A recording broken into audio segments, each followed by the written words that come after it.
AumSum was practicing a few karate moves he'd seen in a movie. A light punch here, a quick kick there. Nothing too serious.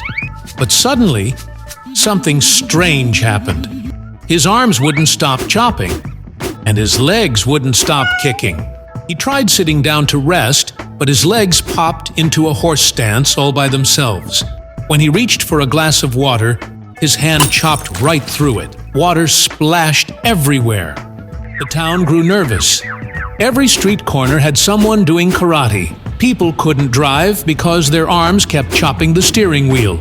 Others couldn't sleep, eat, or even hold a pen. AumSum realized this wasn't just his problem. Everyone had caught the strange karate bug.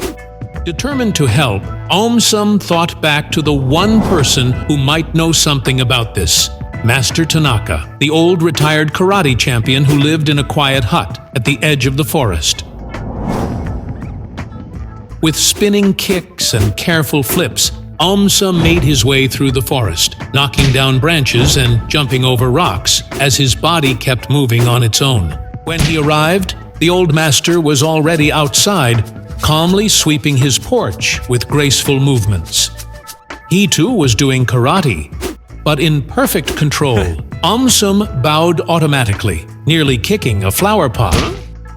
Master Tanaka smiled and handed him a glowing jade pendant.